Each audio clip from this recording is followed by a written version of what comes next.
সমান আবার কি দিল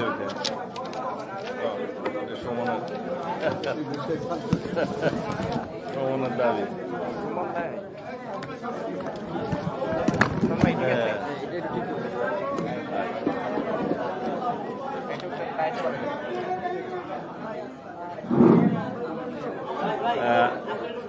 আশা করি শোনা যাচ্ছে। ভালো না বেশি জার্নালিস্ট বাংলাদেশ জার্নালিস্ট অ্যাসোসিয়েশন এখানে নাম সামনে আছে। ঠিক আছে। বিসমিল্লাহির রহমানির রহিম। বাংলাদেশ জার্নালিস্ট অ্যাসোসিয়েশনের এই আলোচনা সভায় সম্মানিত সভাপতি, উপস্থিত সাংবাদিক নেতৃবৃন্দ, আপনারা যারা সামনে বসে আছেন সবাই গণমাধ্যম কর্মী বলে আমার বিশ্বাস। দুই একজন আমন্ত্রিত অতিথি আছেন। আসসালামু আলাইকুম ওয়া রাহমাতুল্লাহ। আমার ধারণা এটা এমন একটা অনুষ্ঠান যেখানে আমরা সবাই বক্তা এবং সবাই শ্রোতা এবং সবাই সাংবাদিক, আমি বাদে। যাই হোক, প্রেস ক্লাবের অনুষ্ঠানে আমার খুব একটা আশা হয়নি আমার ফিরে আসার পরে। আমি নিজেও খুব উপভোগ করছিলাম, শুনছিলাম আপনাদের বক্তব্য এবং স্মৃতিচারণ। আমি প্রথমেই শ্রদ্ধা নিবেদন করছি বাংলাদেশের স্বাধীনতা যুদ্ধে এবং তৎপরবর্তীতে সকল গণতান্ত্রিক সংগ্রামে, সকল গণ আন্দোলন, স্বৈরাচার বিরোধী আন্দোলন এবং সর্বশেষ দক্ষিণ এশিয়া এবং সারা পৃথিবীতে একটি উল্লেখযোগ্য গণ অভ্যুত্থান, রক্তক্ষয়ী গণ অভ্যুত্থানে যারা শহীদ হয়েছেন তাদের সকলের স্মৃতির প্রতি শ্রদ্ধা জানাচ্ছি। যারা আহত এবং অন্যভাবে পঙ্গুত্ব বরণ করেছেন, অন্ধত্ব বরণ করেছেন, তাদের প্রতি সমবেদনা। আজকের এই অনুষ্ঠানকে আমি খুব বড় করে দেখছি এই জন্য যে এখন প্রতিটা দিন, প্রতিটি সময় আমাদের জন্য অত্যন্ত গুরুত্বপূর্ণ এবং দেশে এবং বিদেশে বাংলাদেশ একটি নজর কাড়া দেশে পরিণত হয়েছে এবং বাংলাদেশের যে কোনো ইস্যু এখন হোয়াইট হাউস হওয়া শুরু করে বিভিন্ন গণতান্ত্রিক শিবিরে আলোচ্য বিষয়। আমরা কিভাবে সামনের দিনের যাত্রাপথ বিনির্মাণ করব সেটা আমাদেরকে নির্ধারণ করতে হবে। এটা নির্ধারণ করে দিয়েছে জুলাই গণ অভ্যুত্থানের শহীদরা। বাংলাদেশের গতিপথ, বাংলাদেশের মানুষের জীবন কিভাবে নির্বাহ হবে, বাংলাদেশের মানুষের আইনের শাসন কিভাবে নিশ্চিত হবে, সেটা এই দেশের মানুষরাই ঠিক করবে, বাইরের কোনো শক্তি নয়। এদেশের গণতান্ত্রিক শক্তিসমূহের মধ্যে আলোচনা হবে, বিভেদ হবে, দ্বিমত হবে, এটাই গণতন্ত্র। আমরা যদি অতীতের মতো গণতান্ত্রিক চর্চাকে মনে করি শুধুই রাষ্ট্র ক্ষমতায় যারা আছে তাদেরই গোলামি করা, সমীহ করা, তাহলে সেটা সামনের দিনের প্রজন্ম বর্তমান রাজনীতিবিদদেরকে রিজেক্ট করবে। আমাদের সামনে যাওয়ার একটাই পথ যে আমরা আলোচনা করব, দ্বিমত পোষণ করব, বহুমত পোষণ করব, সিদ্ধান্ত নেব বাংলাদেশের মানুষের পক্ষে। আমরা সকল রাজনৈতিক পক্ষই পরাজিত হব, শুধুমাত্র জিতবে বাংলাদেশের মানুষ। বাংলাদেশের মানুষকেই জিততে দিতে হবে এবং আমাদের সবাইকে সেই জায়গায় পরাজিত হতে হবে। এটা আমার কথা নয়, এটা দক্ষিণ আফ্রিকার অবিসংবাদিত নেতা নেলসন ম্যান্ডেলার কথা। Late the people win. এখন আমরা সেই জায়গায় এসে দাঁড়িয়েছি। আজকের দিনে প্রশ্ন হচ্ছে যে আমরা সামনের দিনে কি কি সংস্কার চাই, কিভাবে নির্বাচন চাই, কখন নির্বাচন চাই ইত্যাদি।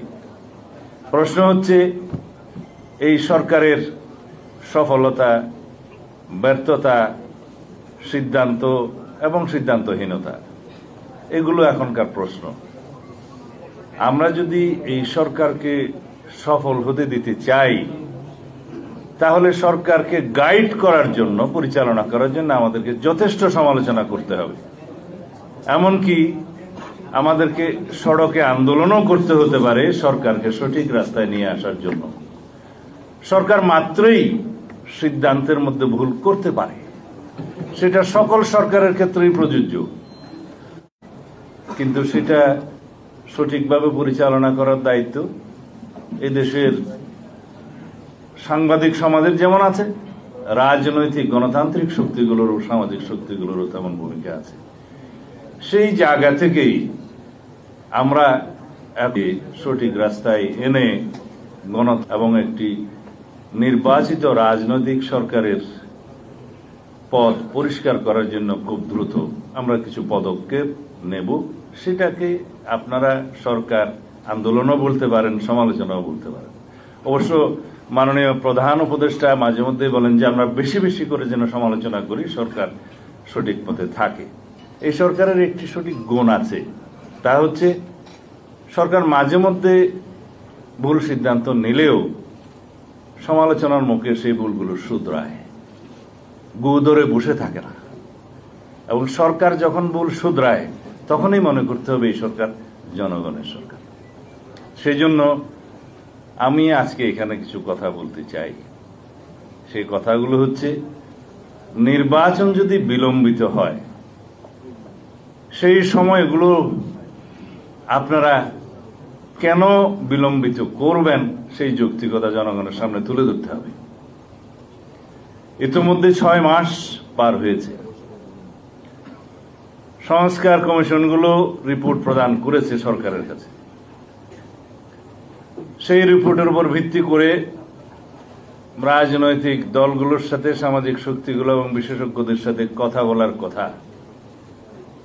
রিপোর্ট প্রদানের পরে প্রায় 14 দিন 15 দিন পার হয়ে গেছে।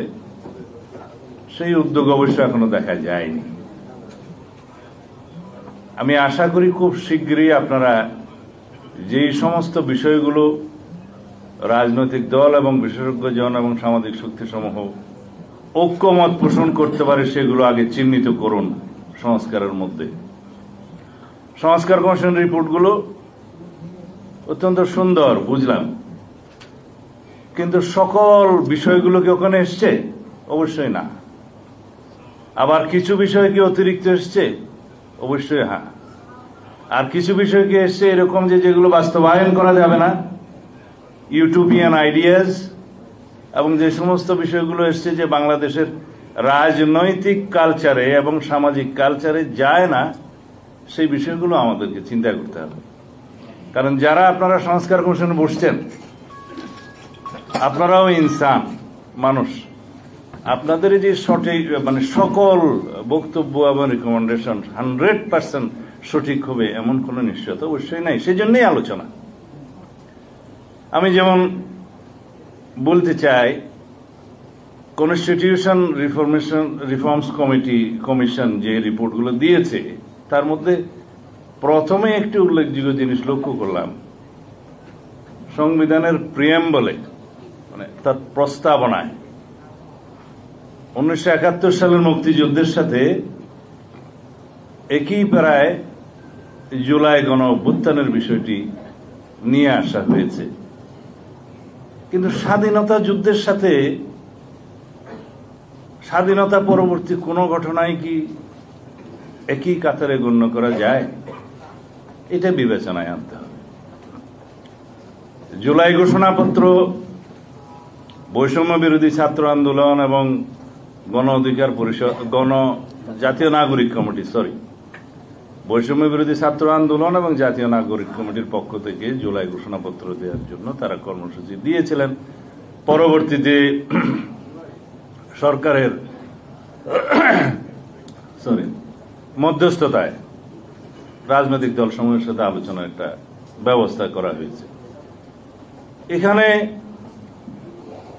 জুলাই গণ অভ্যুত্থানের স্বীকৃতি মানুষ দিয়েছে, দিতে হবে, কিন্তু ঘোষণাপত্রে কি জিনিস থাকবে সেই ঘোষণাপত্রের আসলে আমাদেরকে চিন্তা করতে হবে। মানে we need to determine the constitutionality of the July declaration first.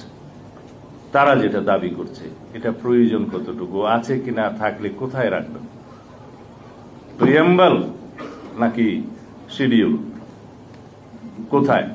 যখন ট্রানজিশনাল পিরিয়ড থাকে, যখন কোনো কনস্টিটিউশন কার্যকর থাকে না, যখন স্বাধীনতা যুদ্ধের মতো পরিস্থিতিতে নতুন রাষ্ট্র জন্ম হয়, বিনির্মাণ হয়, পরবর্তীতে কনস্টিটিউশন বিনির্মাণের আগ পর্যন্ত সেই সময়গুলোকে ক্রান্তিকালীন বা ট্রানজিশনাল পিরিয়ড বলা হয়। আবার যখন সংবিধান স্থগিত থাকে, সেই সংবিধান পুনরুজ্জীবিত না হওয়া পর্যন্ত যে সমস্ত ঘোষণা দিয়ে, অর্ডার্স দিয়ে, প্রোক্লেমেশন দিয়ে রাষ্ট্র পরিচালনা করা হয়, সেগুলো ট্রানজিশনাল এবং ইমার্জেন্সি এই প্রভিশনস হিসেবে ধরা হয়। এগুলো সবগুলোর জায়গা থাকে ঐতিহ্যগতভাবে, কনভেনশনালি অ্যান্ড ট্রেডিশনালি তফসিলের মধ্যে, শিডিউল। আমাদের দেশে যেমন আছে আমাদের কনস্টিটিউশনের ৪র্থ তফসিলে, সেখানে জায়গা দেওয়া যায় কিনা, যে প্রিয়েম্বলে স্বাধীনতার যুদ্ধের কথা বলা থাকবে, সেখানে তার সমকক্ষ অন্য কিছুকে রাখা আমার মনে হয় এটা বিস্তর আলোচনা এবং বিবেচনার দাবি রাখে। আমরা অবশ্যই সকল শহীদ যারা জুলাই গণ অভ্যুত্থানে নতুন বাংলাদেশের জন্য রক্ত দিয়েছে, তাদের রক্তকে সম্মান করতে হবে। তাদের আকাঙ্ক্ষা, জন আকাঙ্ক্ষা বাংলাদেশে যেটা সৃষ্টি হয়েছে, সেই আকাঙ্ক্ষাকে আমরা ঊর্ধ্বে তুলে ধরে এই জাতিকে এগিয়ে নিয়ে যেতে হবে। এবং এই ফ্যাসিবাদ বিরোধী যে জাতীয় ঐক্য গঠিত হয়েছে, সৃষ্টি হয়েছে, সেটাকে আমরা যতদিন ধরে রাখতে পারি ততদিনই ফ্যাসিবাদ এই দেশে জন্ম নেবে না। যদি আমরা সেই জাতীয় ঐক্যকে ধরে রেখে বাংলাদেশের আগামী দিনগুলো, যেই দিন প্রজন্মের পর প্রজন্ম বাংলাদেশের এই আকাঙ্ক্ষাকে ধারণ করবে, সেই দিনগুলো যদি আমরা ধরে রাখতে পারি, এই আকাঙ্ক্ষাকে নতুন বাংলাদেশ বিনির্মাণের, শক্তিশালী গণতান্ত্রিক রাষ্ট্র বিনির্মাণের, বৈষম্যহীন সাম্যের বাংলাদেশ বিনির্মাণের এই আকাঙ্ক্ষাকে যদি আমরা ধরে রাখতে পারি, ইনশাআল্লাহ এই দেশ, এই জাতি এগিয়ে যাবে।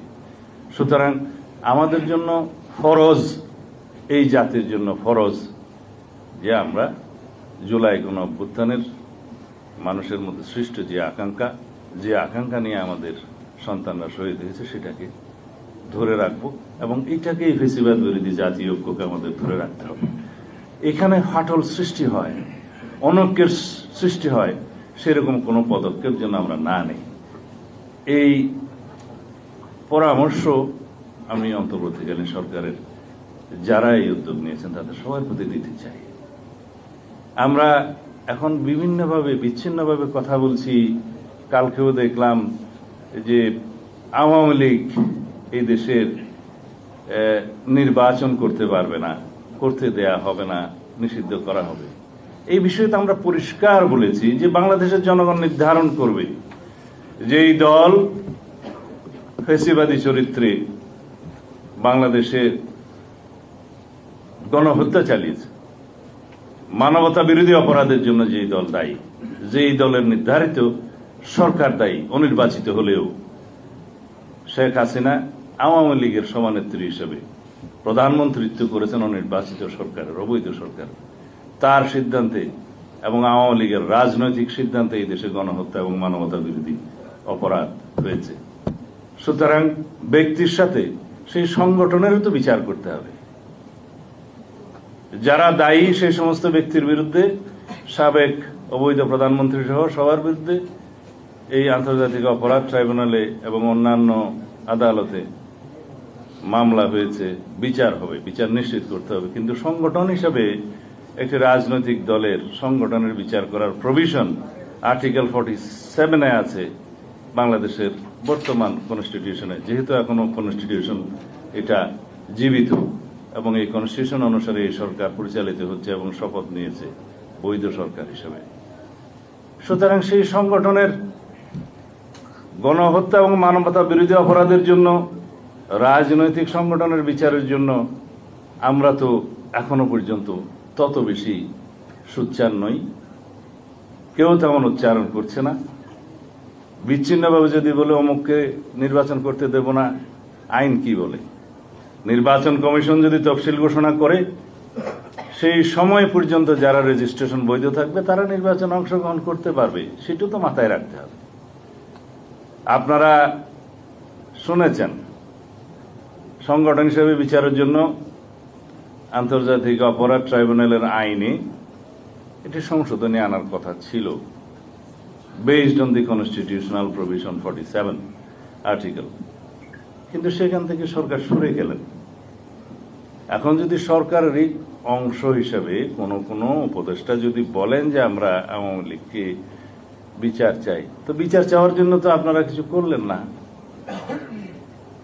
আর বিচার করার জন্য আমরা দাবি করছি, আপনারা দাবি করছেন, জনগণ দাবি করছে এই দেশে ফেসিবাদী শক্তি, গণতন্ত্র হত্যাকারী, গণহত্যাকারী, মানবতা বিরোধী অপরাধে যারা দায়ী সেই সংগঠনের বিচার হোক, বিচারের মাধ্যমে নির্ধারিত হোক, তাহলে জনগণ মেনে নেবে। আরেকটি বিষয়, আমরা যখন বলি জনগণ নির্ধারণ করবে, জনগণ কিভাবে নির্ধারণ করে? জনগণ হচ্ছে কনস্টিটিউশনাল প্রভিশন অনুসারে আমাদের দেশে রাষ্ট্রের সকল ক্ষমতার উৎস, মালিক, রাষ্ট্রের মালিকানা। এখানেই হচ্ছে সুপ্রিমেসি অব দি কনস্টিটিউশন। সেই মালিকানা তারা প্রয়োগ করে তাদের প্রতিনিধি নির্বাচনের মধ্য দিয়ে। সার্বভৌম শক্তির প্রতিনিধিত্ব হয় নির্বাচিত প্রতিনিধির মাধ্যমে। তারা সার্বভৌম পার্লামেন্টে এসে, পার্লামেন্টের সার্বভৌমত্ব হয় ওই জনগণের প্রতিনিধির কারণে। সেখানে তারা সার্বভৌমত্বের কথা বলে এবং ওইটাই একমাত্র হাউস যেখানে যা কিছুই আপনি আলোচনা করেন আদালতে বিচার করা যায় না, মামলা দায়ের করা যায় না।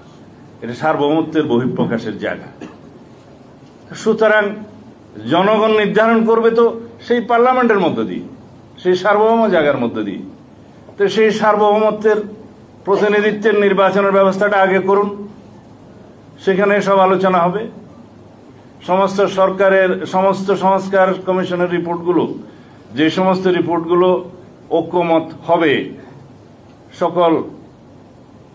সকল সংশ্লিষ্ট স্টেক হোল্ডারদের মধ্যে আলোচনার মধ্য দিয়ে, রাজনৈতিক দলসমূহ এবং গণতান্ত্রিক অন্যান্য সামাজিক শক্তি সহ বিশেষজ্ঞ সহ যারা একমত পোষণ করবেন, সেই সংস্কার প্রস্তাবগুলো বাস্তবায়নে তো কোনো বাধা নেই। কিন্তু সেই সংস্কার প্রস্তাবগুলো, সেই সুপারিশগুলো বাস্তবায়নের জন্য ফোরাম কি? একমাত্র উপযুক্ত ফোরাম হচ্ছে সেই সার্বভৌম প্রতিনিধিত্বকারী সংসদ। আমাদেরকে বুঝতে হবে, এখন সবাই একটা জিনিস বুঝে এসেছে যে কনস্টিটিউশন রিরাইটিং এর যে সমস্ত প্রস্তাব আলোচনা আগে হতো সেখানে কেউ নেই। সবাই সংশোধনী প্রস্তাব দিয়েছে, বিস্তর সংশোধনী প্রস্তাব দিয়েছে। কার? বিদ্যমান কনস্টিটিউশনের। যে কনস্টিটিউশনের আর্টিকেল 106 অনুসারে আপনারা শপথ নিয়েছেন অন্তর্বর্তীকালীন সরকার, সেই সংশোধনী, সেই সংবিধানকে তো আপনাদের এগিয়ে নিয়ে যেতে হবে সংশোধনী না হওয়া পর্যন্ত। কারণ অর্ডিন্যান্সের মাধ্যমে তো আর কনস্টিটিউশন সংশোধন করা যায় না। আমরা ঐকমত পোষণ করব যে সমস্ত ক্ষেত্রে, অবশ্যই কিছু কিছু ক্ষেত্র থাকবে যেখানে দ্বিমত থাকতেই পারে। সেই ঐকমতের জায়গাগুলো আমরা ঐকমত পোষণ করে জাতির কাছে প্রতিশ্রুতি দিয়ে, অতীতেও এরকম নজির আছে এবং সেই প্রতিশ্রুতিগুলো নির্বাচনে ম্যানিফেস্টোতে রিফ্লেকশন করে তারপরে আমরা একটি নির্বাচিত সংসদে যে সেটা ডিসাইড করি সবাই আলাপ আলোচনার মধ্য দিয়ে। কারণ আমাদের বিএনপি কর্তৃক গত 2023 সালে যে 31 দফা আমরা জাতির সামনে প্রস্তাব করেছিলাম, তার মধ্যে সমস্ত সংস্কার প্রস্তাব কমিশনগুলোর কথা আমরা নিজেরা বলেছি। সৌভাগ্যক্রমে সেটা আগেই ইন্টারিম গভর্নমেন্ট গঠিত হওয়ার কারণে তাদের কাজ হয়ে গিয়েছে, আমরা সবাই সহযোগিতা করছি। তো এই সময় আমাদের সামনে একটাই গুরুত্বপূর্ণ এবং জরুরি সর্বোচ্চ প্রশ্ন হচ্ছে যে আমরা ঐক্যমতের ভিত্তিতে ফ্যাসিবাদ বিরোধী জাতীয় ঐক্য ধরে রেখে সমস্ত সংস্থার প্রস্তাবগুলো আমরা আলোচনা করব। আমরা কিছু জায়গায় দ্বিমত হব এবং আমি বিশ্বাস করি অধিকাংশ জায়গায় আমরা একমত হব এবং সেগুলো আমরা দ্রুত বাস্তবায়নের জন্য অগ্রাধিকার নির্ধারণ করি। কিছু সংস্কার আমাদেরকে বাস্তবায়নের জন্য দীর্ঘমেয়াদে পরিকল্পনা করতে হবে, কিছু মধ্যমেয়াদে পরিকল্পনা করতে হবে, কিন্তু জাতীয় সংসদ নির্বাচনের জন্য স্বল্প মেয়াদী জরুরি অগ্রাধিকার ভিত্তিক সংস্কারগুলো আমরা নির্ধারণ করে তারপরে আমরা একটা সঠিক সময়ে নির্বাচনে যাই। যে নির্বাচনের সময়টা আমরা আমাদের দলের পক্ষ থেকে বলেছি জুলাই আগস্ট হচ্ছে একটি যৌক্তিক সময়। এবং আমি এটা সবাই এটা আবেগ থেকে বলেছি যে 5ই আগস্ট হতে পারে আপনাদের সেই উপযুক্ত সময়, কারণ নির্বাচন আয়োজন করতে গেলে কত সময় লাগবে আমরা জানি। কারণ আমরা অনেকবার সরকারে ছিলাম, অনেকবার বিরোধী দলে ছিলাম, এই নির্বাচনী প্রক্রিয়ার মধ্যে দিয়ে আছি বিগত 40-45 বছর যাবত। সেই জায়গা থেকে বলেছি যে নির্বাচনের জন্য প্রয়োজনীয় ভোটার তালিকা, অন্যান্য কিছু ডিলিমিটেশন এবং নির্বাচন আইনগুলোর সংস্কার, এগুলো আইনি বিষয় এবং প্রাতিষ্ঠানিক বিষয়গুলো খুব অল্প সময়ের ভিতরে সমাপ্ত করা সম্ভব, আমাদের সেই অভিজ্ঞতা আছে। সেই হিসাবে বলেছি যেই তারিখে ফ্যাসিবাদের পতন হয়েছে, যেই তারিখে দক্ষিণ এশিয়া এবং পৃথিবীর মধ্যে একটি উল্লেখযোগ্য স্মরণীয় গণ অভ্যুত্থান হয়েছে, যেই তারিখকে মানুষ মনের মধ্যে হৃদয়ে ধারণ করে সারা জাতি, সেই তারিখকে আরো স্মরণীয় করুন এবং নিজেরাও স্মরণীয় হয়ে থাকুন 5ই আগস্ট যদি পারেন। এটা আমার প্রস্তাব না, এটা বিভিন্ন জনের মধ্যে এটা আলোচনা হয়েছে, হয়তো প্রস্তাবটা আমি দিয়েছিলাম। এখন বিষয় আসে যে এই সময়ের ভিতরে নির্বাচন হলে কারো কারো রাজনৈতিক দল গঠন করে নির্বাচনে অংশগ্রহণ করা হয়তো একটু কষ্টকর হতে পারে, আমরা জানি। কিন্তু রাজনৈতিক দল গঠন করার জন্য রাজনৈতিক প্রক্রিয়ার মধ্য দিয়ে জনগণের সামনে আবির্ভূত হওয়া উত্তম। স্বাভাবিক রাজনৈতিক প্রক্রিয়ার মধ্য দিয়ে একটি গণতান্ত্রিক রাজনৈতিক দলের যদি আত্মপ্রকাশ হয়, সেটা আমরাও স্বাগত জানাবো, জনগণও স্বাগত জানাবে। আসুক, এখন নির্বাচিত হওয়ার জন্য যদি বিভিন্ন কৌশলে সরকারের সমস্ত শক্তিকে প্রয়োগ করতে হয়, সেটা ফ্যাসিবাদকে আবার দোষারোপ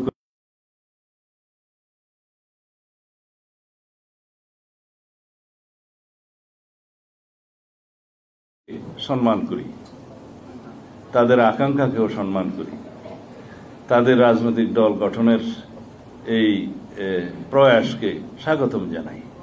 কিন্তু এই বিষয়গুলো যেগুলো আলোচনা করলাম, এগুলো বিবেচনায় নিতে হবে। আমরা সামনের দিকে এগিয়ে যেতে চাই অতি অবশ্যই ঐক্যকে ধরে রেখে। ফ্যাসিবাদ বিরোধী জাতীয় ঐক্য আমাদের এখন প্রাণ শক্তি। এই জাতির, এই দেশের সামনে এগিয়ে যাওয়ার একমাত্র প্রাণ শক্তি হচ্ছে ফ্যাসিবাদ বিরোধী জাতীয় ঐক্য। এই ঐক্যকে সারা জীবন আমাদের ধারণ করে যেতে হবে, যাতে বাংলাদেশের জনগণের সামনে কোনো সময় কোনো সংসদীয় এবং সাংবিধানিক ফুয়েরার সৃষ্টি না হয়, একনায়কতন্ত্রের সৃষ্টি না হয়। সেই জন্য আমাদের এই চেতনা, এই আকাঙ্ক্ষাকে, এই ঐক্যকে ধরে রাখতে হবে, এই জাতীয় ঐক্যকে। যারা শেখ হাসিনা সংবিধান পরিবর্তন করে একটা সাংবিধানিক একনায়কতান্ত্রিক রাষ্ট্র, একদলীয় রাষ্ট্র বিনির্মাণের আয়োজন প্রায় চূড়ান্ত করে ফেলেছিলেন, যেখানে সংসদীয় একনায়কতন্ত্রের বৈধতা দেওয়ার জন্য তারা প্রায় 2-4টা আসন বাদে সব আসন নিয়েছিলেন। সেই জায়গা থেকে আমরা যাতে সেই জায়গায় যাতে আমাদের কোনোদিন আর ফেরত না যেতে হয়, সেই জন্য একটি চূড়ান্ত গণতান্ত্রিক সাংবিধানিক সংস্কার আমাদের করে যেতে হবে, যাতে সংসদীয় এক নায়কতন্ত্র বা সাংবিধানিক এক নায়কতান্ত্রিক রাষ্ট্র বিনির্মাণের স্বপ্ন ভবিষ্যতেও যাতে কেউ না দেখতে পারে। আমি বোধহয় অনেকগুলো কঠিন কঠিন কথা বলে ফেলতেছি, আমার বাংলা ইংরেজি কোনোটাই সঠিকভাবে আমি বলতে পারি না। অনেক বছর বিদেশে থাকার কারণে আমার একটু অসুবিধা হয়ে গেছে, আপনারা ক্ষমা সুন্দর দৃষ্টিতে দেখবেন বলে আশা করি আর কি। তো যাই হোক, একটা কথা বলে আপনাদের আর বেশি সময় না নিয়ে আমি শেষ করব। সাংবাদিক সমাজের 5 জন শহীদ হয়েছেন গত গণ অভ্যুত্থানে। প্রত্যেকের নাম এখানে একটা কাগজ দিয়েছে, আমার কাছে আছে। আপনারা জানেন সারা পৃথিবীতে সাংবাদিকতা পেশা একটি ঝুঁকিপূর্ণ পেশা, কিন্তু অত্যন্ত সম্মানিত পেশা। এই পেশার সাথে আপনারা যারা জড়িত আছেন, তারা যদি বিবেক বিক্রি করে দেয়, সেই জাতির কপালে দুঃখ থাকে। সেই দুঃখের মধ্যেই আমরা পড়েছিলাম। বিগত 16 বছরে ফ্যাসিস্ট হাসিনা যদি রাষ্ট্র শাসন ফ্যাসিবাদী কায়দায় করে থাকে, তার মধ্যে গণমাধ্যমের ভূমিকা ছিল অনেক বেশি। এই গণমাধ্যমের মালিকরা বিভিন্ন বিজনেস হাউসের মালিক হওয়ার কারণে তারা সরকারের সমালোচনা, সরকারের বিরুদ্ধে কোনো নিউজ, কোনো পদক্ষেপ তারা নিতে দেয়নি। যদিও সংবাদকর্মীদের আপনারা প্রায় সকলেই গণতান্ত্রিক প্রক্রিয়ার পক্ষে ছিলেন, কিন্তু আপনাদের হাত পা বাঁধা ছিল। আমরা জানি গত আন্দোলনে, গত গণ অভ্যুত্থানে অনেক সাংবাদিক যারা তাদের মাথা বিক্রি করে দিয়েছেন আগে, তারা ছাড়া অধিকাংশ সংবাদকর্মী এই গণ অভ্যুত্থানে সহায়তাকারী শক্তি হিসেবে কাজ করেছেন। আপনাদের তথ্য নিয়ে আন্দোলনকারীরা আন্দোলন সঠিকভাবে পরিচালনা করেছেন। আপনারা একটা নতুন শব্দ এখন প্রায় শুনি, সিটিজেন কি বলে, জার্নালিজম। যারা সোশ্যাল প্ল্যাটফর্মগুলোর মধ্য দিয়ে যে ভূমিকাটা সৃষ্টি করেছে, সেটা তো প্রকৃত গণমাধ্যমের ভূমিকা ছিল। গণমাধ্যমের হাত পা, গণমাধ্যম কর্মীদের হাত পা বাঁধা থাকার কারণে এবং মালিকদের অসহযোগিতার কারণে সিটিজেন জার্নালিজম পপুলার হয়েছে। সোশ্যাল প্ল্যাটফর্মের চাহিদা কোন টেলিভিশনের চাইতে বহু গুণে বেড়েছে।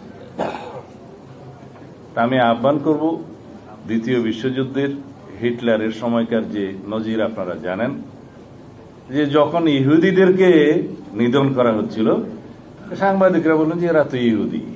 এটা সবাই জানে, যা স্মরণ করে দিচ্ছে। যখন কমিউনিস্টদেরকে ধরা হলো, বলে যে এরা তো কমিউনিস্ট, সাংবাদিকরা চুপ।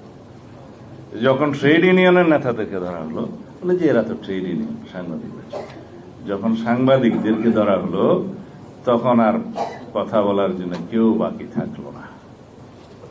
আমাদের দেশে যাতে সাংবাদিকরা এটা মনে রেখে এই জাতির কাছে তাদের দায়বদ্ধতা, সামাজিক দায়বদ্ধতা এবং মনের দায়বদ্ধতা নিজের মধ্যে ধারণ করে এই রাষ্ট্র বিনির্মাণের জন্য, এই জাতি বিনির্মাণের জন্য, শক্তিশালী গণতান্ত্রিক রাষ্ট্র বিনির্মাণের জন্য আপনারা কাজ করবেন এবং হিটলারের ওই ইতিহাসটাকে আপনারা স্মরণ করবেন যে সাংবাদিকদের ভূমিকা না থাকার কারণে দ্বিতীয় বিশ্বযুদ্ধ সংঘটিত হওয়ার মতো একটা ঘটনা হয়ে গেছে।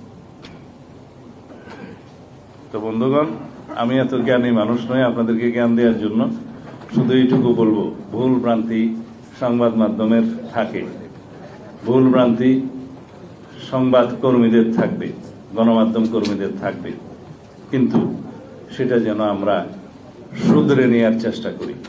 যারা আগে বিভিন্ন কারণে গণতন্ত্রের বিপক্ষে দাঁড়িয়েছেন বাধ্য হয়ে, আমি অনেকের বক্তব্য শুনলাম, তাদেরকেও আমরা মনে করি যে সুযোগ দেওয়া উচিত বাংলাদেশের গণতান্ত্রিক যাত্রায়। আমি আমার ভাইয়ের সাথে দ্বিমত পোষণ করি, বিভক্তি না রেখে তাদেরকেও সুযোগ দেওয়া উচিত যারা শুধরে যেতে চায়। তবে তার মধ্যে সাগরণী হত্যাকাণ্ডকে অন্য পথে চালিয়ে যারা উপদেষ্টা হয়েছিলেন তাদের কথা বাদে তাদেরকে অবশ্যই বিচারের আওতায় আনতে হবে। যারা আপনাদের সহকর্মীদের হত্যাকাণ্ডকে বৈধতা দেওয়ার জন্য চেষ্টা করেছে তাদের বিচার অবশ্যই হতে হবে। বাংলাদেশে গণতন্ত্র হত্যার জন্য, গণহত্যার জন্য যারা সহযোগিতা করেছেন সেই জাতীয় গণমাধ্যম কর্মী আপনারা চিহ্নিত করুন, তাদেরও বিচার করতে হবে। কিন্তু যারা অসহায়, নিচের দিকে চাকরির জন্য বিভিন্ন কারণে বাধ্য হয়ে হয়তোবা কিছু কিছু ভূমিকা রেখেছেন তাদেরকে একটু সুযোগ দেওয়া উচিত।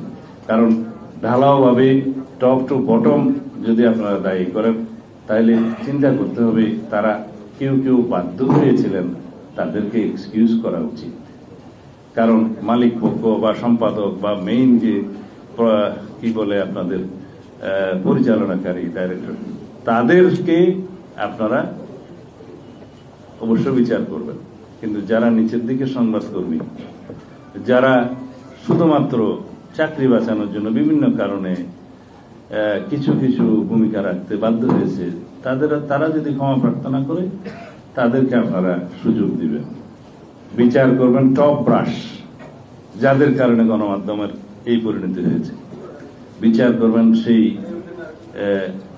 আমি নাম নিতে চাই না, আমার ভাই নিয়েছে, যারা আপনাদের সহকর্মী হত্যাকাণ্ডকে বৈধতা দেওয়ার জন্য ভূমিকা রেখেছেন এবং পরবর্তীতে উপদেষ্টা হয়েছেন। এই জাতীয় লোকজনদেরকে আপনারা অবশ্যই ক্ষমা করবেন না, তাদের বিচার নিশ্চিত করতে হবে। যদি গণহত্যাকারীদের বিচার আপনারা চান, গণহত্যার করার জন্য যারা সহযোগিতা করেছে কোলাবোরেটরস, তাদেরকেও আপনাদেরকে এই কাজে রাখতে হবে। আমি অনেক কথা বললাম, ক্ষমা করবেন। আমি আমার আরেকটা কাজে যেতে হবে, সেই জন্য আপনাদের সবার কাছে বিদায় নিচ্ছি। আমার কথা শোনার জন্য আপনাদের অনেক ধন্যবাদ। আসসালামু আলাইকুম।